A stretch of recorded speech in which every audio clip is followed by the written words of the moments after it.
dejansko skozi to odnos razdelaš do konca, pa ko sediš, pa ko se pelješ v avtu, pa se voziš 1000 kilometrov, pa razmišljaš o vsem, pa o otrocih, pa o kreditih, pa o ženah, pa o prejšnjih ženah, pa o bodočih ženah, pa o vseh ženah, pa razmišljaš o sebi, pa to, pa vse, in ti na koncu dejansko vidiš, ne, da ne glede na to, da je vsak od nas sam pri sebi, sam, v neki osnovi si sam, ena enota si sam in potem greš v interakcijo energetsko z nekim človekom ali pa z nekimi ljudmi, ampak da dejansko tebe v tem, kar si, moškega, naprimer v tem primeru mene, če govorim samo o sebi, v bistvu najbolj dopolni in izpopolni in izpolni, napolni, obogati, osreči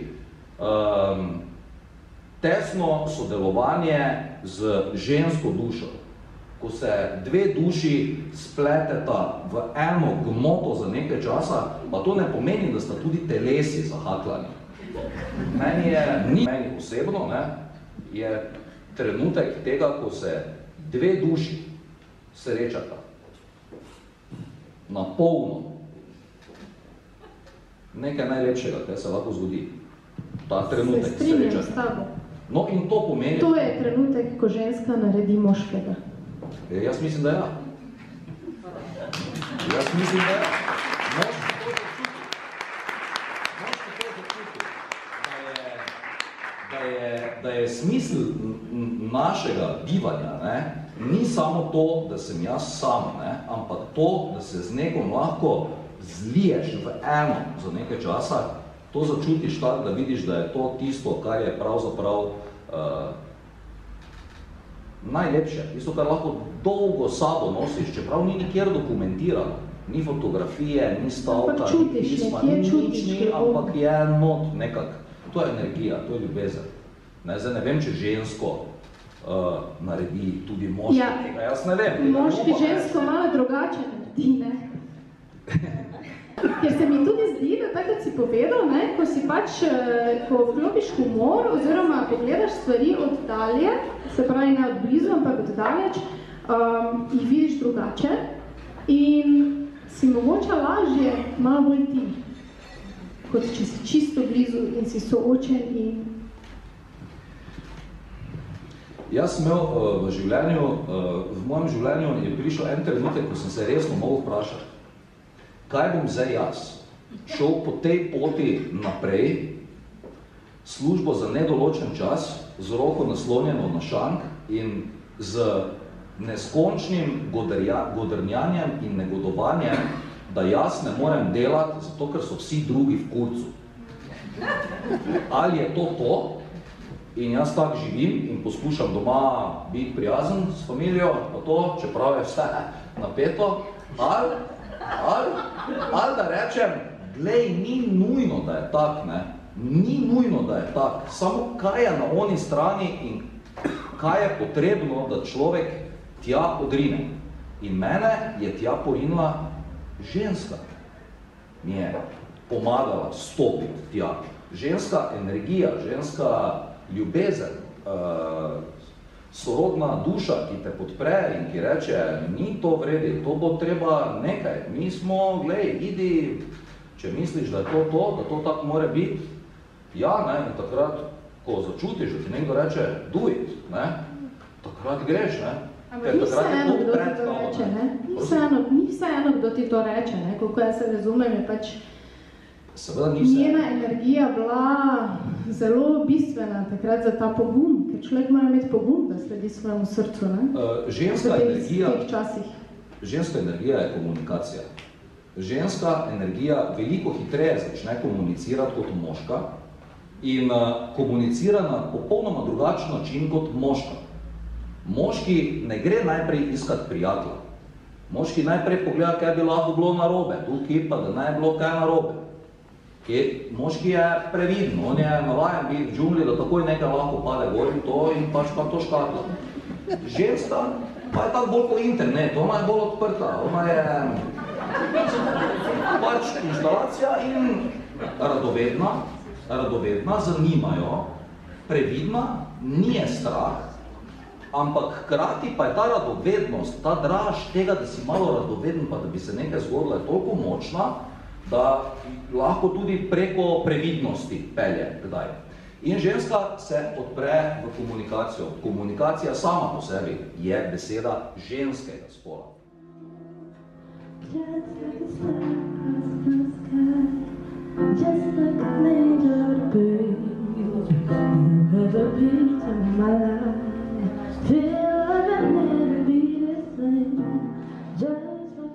Skratka, v mojem življenju, to je zdaj tak, lahko je program, lahko pa je tudi privatno, ampak hkrati pa je pač res.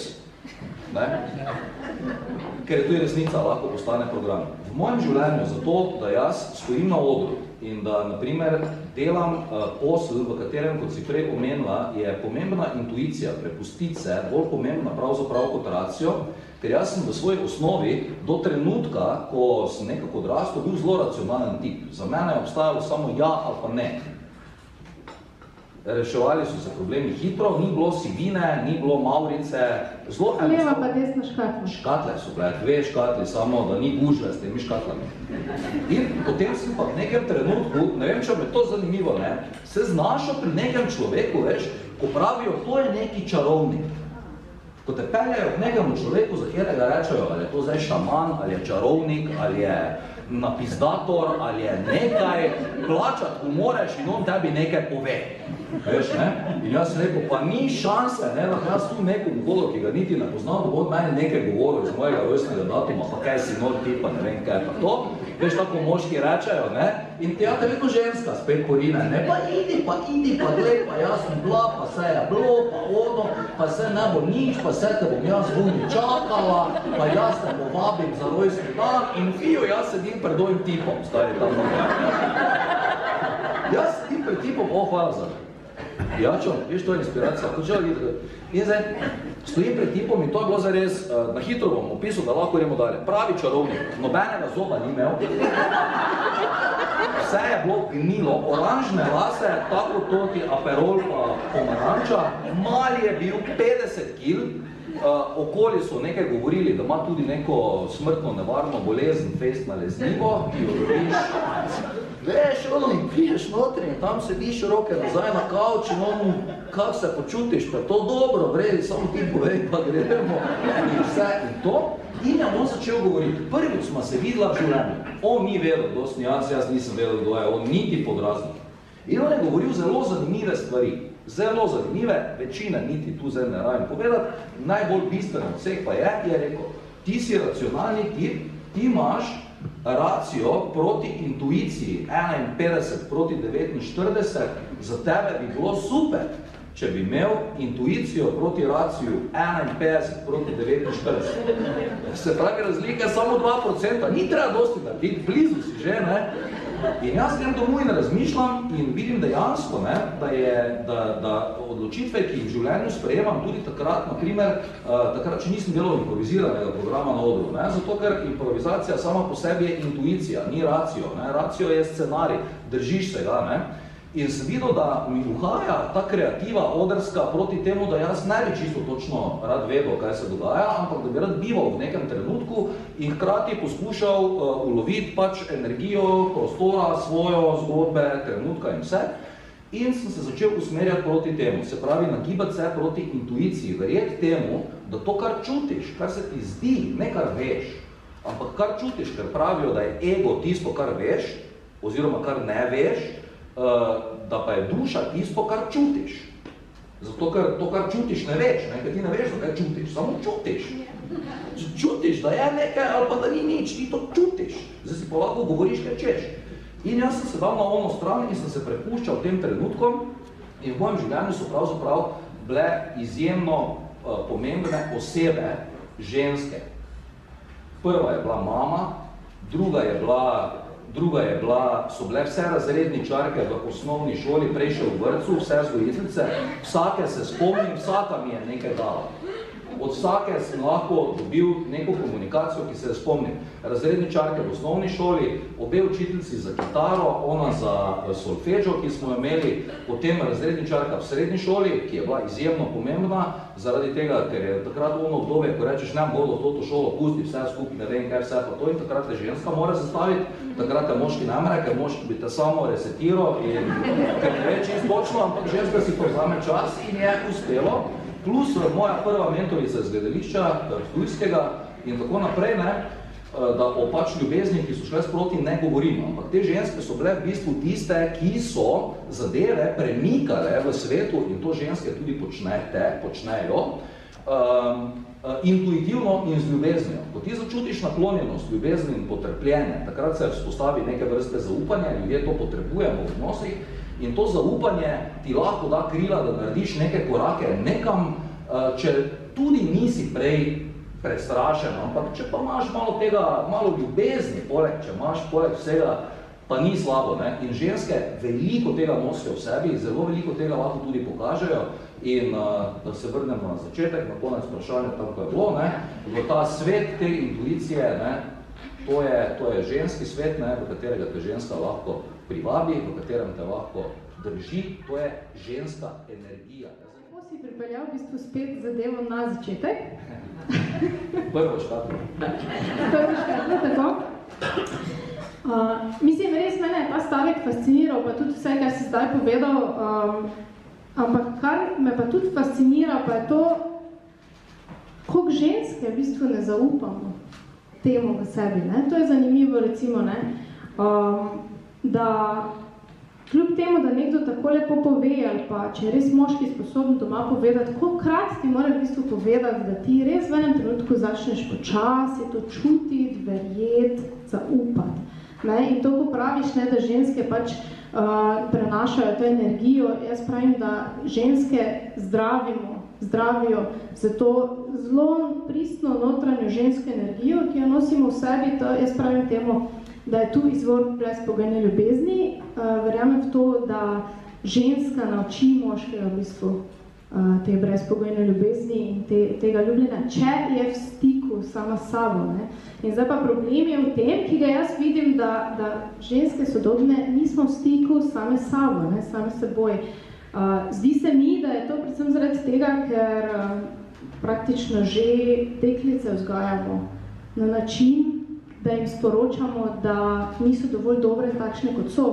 Ne? Se pravi, deklice odraščajo, če smo iskreni v okolju, ki jim sporoča, vedno si lahko še malo boljša, vedno si lahko pametnejša, lepša, to še moraš obdelati, dodelati pri sebi, bori se za svoje mesto v družbi, bodi enako močna kot moški in tako naprej. In kaj v bistvu s tem nevede sporočamo? Takšna kot si, nisi dovolj dobra. In logično, da potem, ko deklice odrastejo v takšnem okolju, postanejo ženske, ki ne zaupajo svoji intuiciji, niti je ne čutijo. Tudi ko jo začutijo, ne verjamejo. Ne? Tako, ko si rekel, ta intuitivni klic, ko ga začutiš, ne? Ti si ga začutil, recimo, in si mu sledil, te je ženska pri tem podprla, ampak kolikokrat same sebe ne znamo podpreti. Mislim, da gre tudi za eno kolektivno ranjenost, da tako rečem, ker ženske v bistvu že skozi vso zgodovino nekako nismo smele, pač mogle biti to, kaj v resnici smo. Včasih se niso ženske niti s tem obadale, kaj so, kdo so, ampak zdaj pa vedno bolj prihajamo do tega, da se ženske želijo, ampak ne vejo kako, recimo. Ne? Vse je enako pri moških, da ne bi mislila. No, vsej, v bistvu sem hotela speljati pogovor tudi na to, da je dejstvo, da živimo v družbi, kjer doben več ne najde te poti.